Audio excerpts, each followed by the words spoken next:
आज हम सीख रहे हैं टेक्स्ट फंक्शंस ना। माइक्रोसॉफ्ट एक्सेल पे टेक्स्ट फंक्शंस किस तरह से यूज किए जा सकते हैं और कौन कौन से वो टेक्स्ट फंक्शंस हैं और उनका फिर इस्तेमाल करके हम किस तरह से बेहतर बना सकते हैं अपनी शीट को, या हमें किसी जगह पे कोई प्रॉब्लम हो तो टेक्स्ट फंक्शन हमें किस तरह से हेल्प करें। तो डिफरेंट टेक्स्ट फंक्शंस हैं जो फॉर्मूला में जाके और आपको यहाँ मिलेंगे टेक्स्ट फंक्शंस काफी सारे, लेकिन इसमें जो इंपॉर्टेंट है यानी कि बहुत ज्यादा जो काम के हैं वो मैं आपको करवा देता हूँ। जैसे upper case, lower case, proper case, left, right, concatenate, length और रिपीट या ट्रिम वगैरह के फंक्शन बहुत ज्यादा इंपॉर्टेंट है और इसको हम कर लेते हैं। ये इनके फंक्शंस के नाम है। अब फॉर एग्जांपल इनका यूटिलाइजेशन किस तरह है, मैं इसमें जो डेटा मौजूद है उसको फिलहाल डिलीट कर देता हूँ और आपको इस तरह से समझाता हूँ। सबसे पहले मैंने यहाँ पे एक लिस्ट प्रिपेयर की है जिसमें 1 से लेके कोई 30 तक नाम लिखे हुए और टेक्स्ट फंक्शंस अप्लाई टेक्स्ट पर ही होंगे, ये ध्यान में रखिएगा। और ये डिफरेंट नाम यहाँ लिखे हुए, टेक्स्ट मींस कैरेक्टर्स वगैरह। तो अब ये नाम आपको देखिए स्मॉल एबीसी में लिखे हुए आ रहे हैं, मतलब स्मॉल लेटर्स में लिखे हुए। आप इनको चाहते हैं कि मैं कैपिटल लेटर्स में लिखूं, तो एक्सेल में ऐसा कोई फीचर है ही नहीं जिसको आप एक्सेल में मतलब आप कन्वर्ट कर सके। हाँ, वर्ड में एक फीचर है जिसको आप अपर केस, लोअर केस में इजीली कन्वर्ट कर ले, बट एक्सेल में ऐसा कोई ऑप्शन नहीं। तो उसके लिए आपके पास एक फंक्शन है अपर केस, वो इनको कन्वर्ट करेगा अपर केस यानी कि कैपिटल लेटर्स के अंदर। किस तरह करेगा, तो मिसाल के तौर पर आपको ये अपर केस में कन्वर्ट करना है इस पूरी लिस्ट को। तो मैंने एक कॉलम, ये ऑलरेडी नाम लिखे हुए उसके बराबर मैं कॉलम लिया, आपको समझाने के लिए ऊपर लिख दिया मैंने अपर केस। अब यहां से मैं यहाँ पे कन्वर्ट कराऊंगा। कैसे, फॉर्मूला में जाऊंगा, टेक्स्ट पर क्लिक करूंगा और यहां से मुझे एक फंक्शन मिलेगा जिसका नाम है अपर। क्या नाम है? UPPER, अपर। क्लिक करूंगा, ये मुझसे पूछेगा कौन सा टेक्स्ट को कन्वर्ट करना है, तो मैं रेफरेंस करूंगा सेल का। तो मेरा सेल का रेफरेंस करूंगा बी कॉलम है और उसका 11 नंबर सेल है, ये रेफरेंस हो गया यहाँ पे। तो आप देख भी सकते हैं रिजल्ट में कि इसमें ये डेटा मौजूद है और उसको ये कन्वर्ट करेगा तो ये ऐसा हो जाएगा इक्वल साइन के बाद। ठीक, जैसे ओके करूंगा ये डेटा जाएगा। अब यहां से मैं इसको एक एक करके ड्रैग कर लूं तो भी ठीक है, और यहाँ डबल क्लिक करूंगा तो जितने भी रिकॉर्ड है वो सारे कन्वर्ट हो जाएंगे लाइन पर। ठीक है, अच्छा उसके बाद जो है कहने का मकसद ये तो हो गया कन्वर्ट। अब मेरे पास आमतौर पर कहीं भी शीट का एक ही कॉलम रिक्वायर्ड होगा ना, दो रिकॉर्ड नहीं हुए, मतलब आप ये भी रखें और ये भी रखें, ऐसा तो नहीं। अगर आप यहां से कोई वैल्यू डिलीट करेंगे तो वहां से भी डिलीट हो जाएगी। वजूहात ये है क्योंकि इस सेल पर अप्लाइड है फॉर्मूला, और फॉर्मूला जिस सेल पे अप्लाई होता है उस सेल की वैल्यू अपनी जाती नहीं होती, वो कहीं से ड्राइव कर रहा होता है। तो अब ये तो अपनी खुद की जाती वैल्यू है, लेकिन ये तो हमने लिया है। तो अब इस चीज को कैसे मेंटेन करें कि भाई ये वैल्यूज हम खत्म कर दें और ये हम अपने पास स्टोर कर लें। तो उसका तरीका ये है कि आप इन सब को सिलेक्ट करके, जो मैंने आपको पेस्ट स्पेशल में कुछ ऑप्शन पढ़ाए थे, इसको यहां से करें आप होम में जाके कॉपी, और इसी सेल के ऊपर पेस्ट नहीं करें क्योंकि पेस्ट करेंगे तो दोबारा फॉर्मूला पेस्ट हो जाएगा। यहां से आप करते हैं पेस्ट वैल्यूज, ये ऑप्शन, ये आप पेस्ट स्पेशल में जाके यहां से भी ले सकते हैं एक ही बात में, और इसको ओके कर दें। अब आप एक एक सेल पे आप अपना कर्सर प्लेस यानी कि पॉइंटर प्लेस करेंगे तो ये वैल्यूज यहाँ पे आपको नजर आ रही हैं। अब इसकी वैल्यूज खुद की हो चुकी हैं, आप चाहें तो इस पूरे कॉलम को यहां से डिलीट कर दें।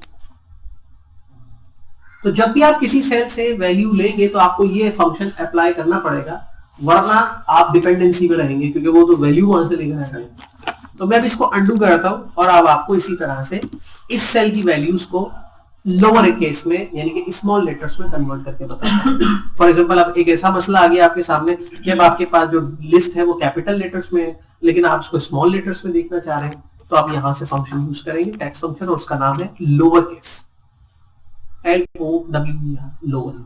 ठीक है, क्लिक करेंगे, टेक्स्ट फंक्शंस पे रेफरेंस करेंगे सेल को जिसको कन्वर्ट करना, ओके करेंगे तो वो कन्वर्ट हो गया आपका स्मॉल लेटर्स में। अब आपके पास तीसरी सिचुएशन ये हो सकती है कि एक सेल है जिसमें लेटर्स चाहे कैपिटल है या स्मॉल लेटर्स है, आप उसको देखना चाहते हैं प्रॉपर केस पे। प्रॉपर केस मींस मतलब हर वर्ड का पहला लेटर कैपिटल। तो उस सिचुएशन में आप करेंगे टेक्स्ट रेफरेंस में जाके प्रॉपर और रेफरेंस करेंगे आपका बराबर वाला सेल, और उसके बाद आप कहेंगे इसको ओके, ये देखिए इसको इस तरह से कन्वर्ट कर देंगे। ठीक है, अब सिचुएशन नंबर 3 आ जाती है आपके पास। आपके सेल्स में डेटा है, यानी कि इस कॉलम में डेटा है गुलाम, मुर्तजा, राशिद खान, और तकरीबन ये डेटा 2 वर्ड्स पर मुश्तमिल है। कितने वर्ड्स पर मुश्तमिल है? अब आपको कोई ये टास्क दे कि यार ऐसा करो कि ये जो 2 वर्ड्स पर मुश्तमिल डेटा है इसका एक हिस्सा एक कॉलम में प्लेस करो और दूसरा हिस्सा दूसरे कॉलम में प्लेस करो। मतलब गुलाम इस कॉलम में है और मुर्तजा इस कॉलम में है। सही।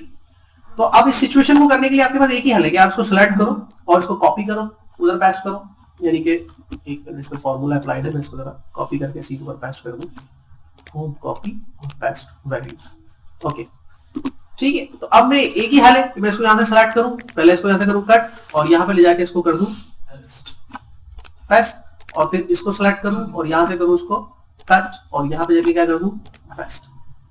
इसमें कितना टाइम लगेगा? बहुत लंबा प्रोसेस है। तो इस चीज को इजीली करने के लिए हमारे पास एक फंक्शन है जिसका नाम है लेफ्ट। क्या फंक्शन है? लेफ्ट। जैसे हम जाएंगे फॉर्मूला में क्लिक करेंगे टेक्स्ट फंक्शंस और यहां से लेंगे क्या लेफ्ट। ये आपसे पूछेगा मुझे रेफरेंस करो उस सेल का जिसको आप 200 में स्प्लिट करना चाह रहे हैं। आपने कहा ये सेल है, ठीक है। नीचे कह रहा है नम चार्स, मतलब नम फॉर नंबर, क्वांटिटी, चार मीन कैरेक्टर्स, कैरेक्टर की तादाद बताओ। काम क्या करेगा? ये काउंट करेगा कैरेक्टर्स। क्या करेगा? काउंट करना के लिए इसको रीड करना भी कहते हैं। जितने आप तादाद यहां लिखेंगे उतने कैरेक्टर्स को रीड करेगा फ्रॉम लेफ्ट साइड, यानी कि 1 2 3 4 5 6। स्पेस काउंट करेंगे तो 7, स्पेस काउंट नहीं करेंगे तो 6। लेट्स सपोज हम यहाँ पे 6 की एंट्री करते हैं या एक 7 की एंट्री करते हैं आइडियली, और इसको ओके करते हैं। इसका मतलब ये रेफरेंस करो इस सेल को और लेफ्ट से 7 कैरेक्टर्स को रीड कर लो और इसको ओके करेंगे तो एक्सेल 7 कैरेक्टर्स को रीड करके ले आया। अब यहां से हमने कर दिया डबल क्लिक, तो आइडियली हमें कितना परसेंट रिजल्ट अचीव हुआ? तो मैं देख रहा हूं यहाँ पे मुझे ये सारे नाम सही तरह मिल गए, ये नहीं आए, इसमें एक ज्यादा आ गया, इसमें कम आ गया, ये सारे नाम सही मिल गए, काफी हद तक मुझे रिजल्ट सही अचीव हो गया। इससे ये एक फायदा हुआ कि मेरा काफी काम सिमट गया। और अब जहां पे मिस्टेक है उन सेल्स पे क्लिक करके, जैसे इसमें एक कैरेक्टर ज्यादा आ रहा है तो आप यहाँ क्या लिखा आपने फॉर्मूले में 7, तो यहाँ क्या कर देंगे 6, और यहाँ पे एक कम है तो आप यहाँ क्या कर देंगे 8। तो इससे मुझे एक बात समझ में आई कि ये एक बड़ा इजी प्रोसीजर है जिसके जरिए हम स्प्लिट कर सकते हैं लेफ्ट साइड से कैरेक्टर्स काउंट करा के या रीड करा के डेटा को एक दूसरे कॉलम। अब लाइकवाइज कि अगर अब यहां से चाहिए तो कैरेक्टर्स को यहां से काउंट कराना पड़ेगा, तो हम आ गए राइट कॉलम को, एक दूसरा कॉलम, और यहां पे दूसरा फंक्शन यूज करेंगे जिसका नाम है राइट। ठीक है,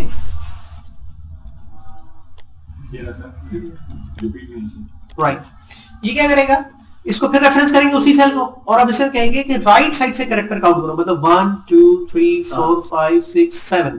तो आइडियली हम यहां से कहते हैं सपोज टू बी 7 बहुत ज्यादा हो जाएंगे, 6 काउंट कराते हैं। ओके करा, डबल क्लिक किया तो मेरा ख्याल है कि 6 भी बहुत ज्यादा थे, क्योंकि चलो 6 कैरेक्टर काउंट किया। अब जिसमें कुछ कमी आता है उसमें आप एक कैरेक्टर बढ़ा लें और जिसमें कुछ कम है उसमें एक कैरेक्टर को कम कर दें।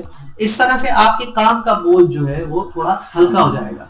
और बहुत सारे नाम में खान, अली वगैरह आता है, तो इसका एक तरीका ये भी है कि जितने नाम के आखिर में अली आ रहा है उनको एक अलग कॉलम में रख लो, खान वालों को अलग कॉलम में रख लो, मोहम्मद वालों को अलग कॉलम में रख लो, और उनको जो है अलग अलग तरीके से राइट साइड से और लेफ्ट साइड से अलग अलग करें, सेपरेट करें, और फिर उनको एक लिस्ट में दोबारा ले आए। लेकिन आप उस टेंशन से बच जाएंगे जो कट पेस्ट हम कर रहे हैं। ठीक है, अब एक तीसरा फंक्शन है जिसका नाम है मिड। क्या नाम है? मिड। अब फॉर एग्जांपल यहाँ पे क्या काम होने जा रहा है, यहाँ पर काम ये होगा मिड फंक्शन का। लेट्स सपोज ये एक लाइन लिखी हुई है पूरे एक सेल के अंदर, लियू अल हुसैनी कंप्यूटर कॉलेज। अब इसमें से आपको कोई कंप्यूटर एक पीस पूरा वर्ड का निकालना है, कैसे करें? इस पर ना तो लेफ्ट काम में आएगा ना राइट काम में आएगा। अब यहाँ पे पोजीशंस क्या है? कंप्यूटर है अल हुसैनी और कॉलेज के दरमियान में, तो यहाँ पर एक और फंक्शन यूज करेंगे जिसका नाम है मिड।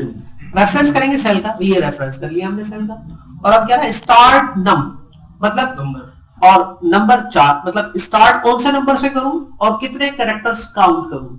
अब स्टार्टिंग नंबर हम बताते हैं। फॉर एग्जांपल ये हो गया 1 2 3 एक स्पेस 4 5 6 -7 8 9 10 11 12 13 14 15 16। तो स्टार्ट करो तुम 17 से, ठीक है, 17 सी, और कितने कैरेक्टर्स काउंट करो?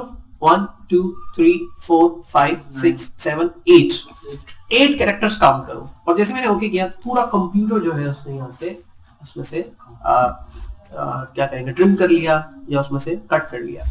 ठीक है, ये मिड फंक्शन का काम था। ज्यादा इस फंक्शन काम होते हैं नहीं होता? नहीं, देख लेते कंप्यूटर तो जल्दी क्या ये शॉर्टकट? नहीं, ये इसके असल में ये क्या है कि तो आपको फंक्शंस के बारे में बताया जा रहा है ना, सही अब इसका यूटिलाइजेशन आप इसको एडवांस फंक्शन में यूज करेंगे, ये मैं आपको बताऊंगा थोड़ी सी कुछ एडवांस शीट्स के अंदर के इनका काम किस तरह से आपका आएगा। अच्छा जी, अब इसके आगे आ जाए, एक और फंक्शन है जिसका नाम है कॉन्केटेनेट। कॉन्केटेनेट, ठीक है। कॉन्केटेनेट मींस जोड़ना, 2-3 कॉलम्स के डेटा को आप एक साथ जगह पर कर सकते हैं। फॉर एग्जांपल आपके पास ये डेटा है जो गुलाम इधर है और मुर्तजा इधर है, आप चाह रहे हैं दो कॉलम्स के या 3 कॉलम्स के डेटा को मैं एक कॉलम में ले लूं। कितने कॉलम्स में ले लूं? एक। तो अब यहाँ यूज करेंगे आप कॉन्केटेनेट फंक्शन। ये कैसे यूज करेंगे? टेक्स्ट और यहाँ पे आप कहेंगे कॉन्केटेनेट, और फिर आप कहेंगे भाई पहला कॉलम कौन सा होगा, ये होगा, दूसरा कॉलम कौन सा होगा। आप दूसरा कॉलम अगर डायरेक्टली बता दें तो भी ठीक है, अगर आप चाह रहे नहीं मैं बीच में स्पेस रखूं, डॉट रखूं, स्टारिक रखूं या कोई सिंबल रखूं तो वो आप दे दें बीच में। और उसके बाद जो है दूसरा कॉलम बता दें, इस तरह ये ऐड होते जा रहे, तीसरा, चौथा, 5वां, 10वां, 20वां, जितने कॉलम्स को आप एक में लाना चाह रहे हैं वो आप ला सकते हैं। और फाइनली आप इसको करेंगे ओके, तो ये देखें, और ड्रैग करने पे सारा डेटा इसके अंदर आ गया। जो 2 कॉलम्स का डेटा था वो एक कॉलम में हो गया।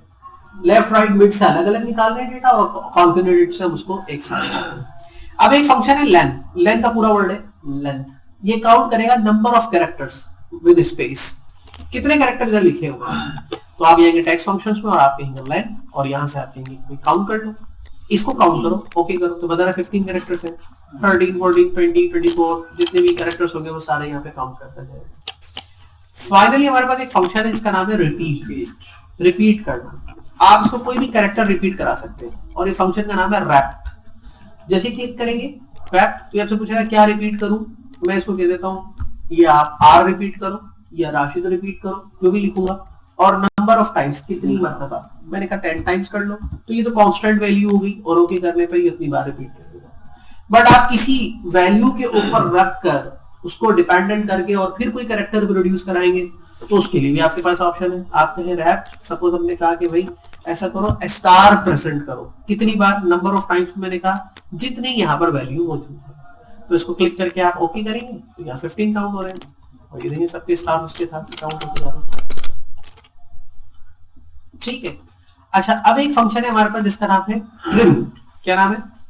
ट्रिम। ये फंक्शन कैसे काम करता है ट्रिम फंक्शन, इसके लिए थोड़ा समझना पड़ेगा। जैसे मैंने यहाँ पे लिखा space space new space space Al space Hussain, ठीक है, और मैं यहाँ पे लिख रहा हूँ suppose AZHAR space space space space ALI, और मैं यहाँ लिख रहा हूँ ALI space space space Ahmed और स्पेस स्पेस स्पेस सुमित और स्पेस स्पेस स्पेस कुमार और स्पेस स्पेस स्पेस। अब आप देखिए ये जो डेटा की शक्ल है, डेटा तो हमारे पास मौजूद है पर ये इसमें कुछ स्पेसेस ज्यादा है। जो शुरू में स्पेस है हम इन्हें कहते हैं लीडिंग स्पेस, मिड स्पेस, और जो एंडिंग स्पेस कहीं ना कुछ ज्यादा है। अब कभी कभार आपको ऐसा भी फेस करना पड़ जाए कि डेटा आपको इस हालत में मिले और आपको उसको बाकायदा एक नॉर्मल सी शेप के अंदर करना हो, तो बहुत अच्छा फंक्शन है जिसका नाम है ट्रिम। ट्रिम मीन होता है तराशना किसी चीज को। क्लिक करेंगे और आप कहेंगे ट्रिम, और ट्रिम पे क्लिक करके आप कहेंगे इस सेल के, तो ये आपकी स्पेसिस लीडिंग, मिड और एंडिंग स्पेस तीनों रिमूव कर देगा और आपका डेटा फाइन कर देगा। ठीक है, आप यहाँ पे लिख रहे हैं space space R space space A space space space enter, वहां पे बिल्कुल नॉर्मली प्रोड्यूस करेगा। तो ये थे सारे इसके एक्सेल के फंक्शंस जिसे हम कहते हैं टेक्स्ट फंक्शंस, और यहाँ पे कंप्लीट